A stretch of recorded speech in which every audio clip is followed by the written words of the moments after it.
Je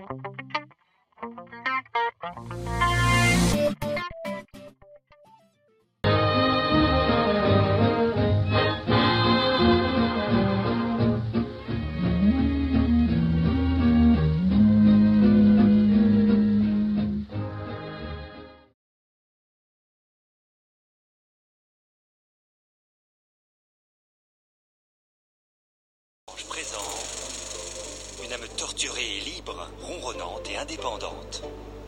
Qui aurait pu croire que cet adolescent timide, passionné de tapisserie, deviendrait ce réalisateur de génie? Un jour, une rencontre inattendue va bouleverser son destin. Les cartes lui parlent.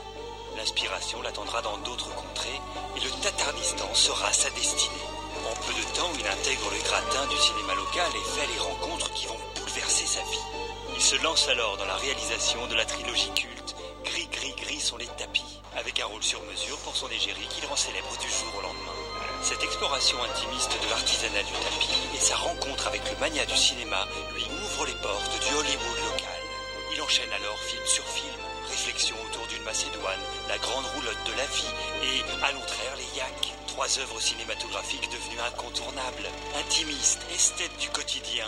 Gageons que ce réalisateur d'un nouveau genre n'en restera pas là.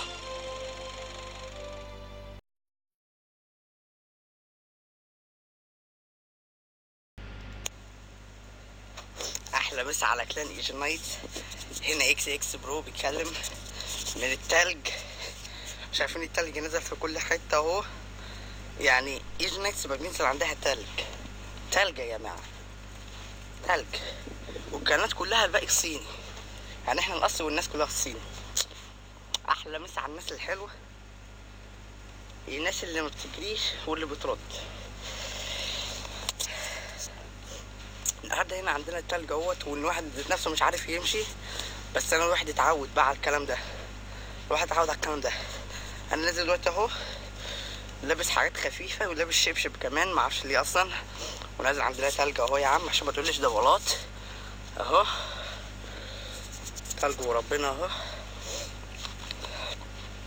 العربيات كلها متغطيه وكله ابيض. ده بس امبارح بس كده، لو شفتها امبارح بس انا مكنتش هينفع انزل عشان كنت هغرق.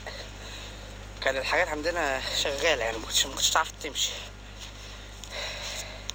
واحلى مسا على الناس، صباح الفل يا معلم، السلام عليكم.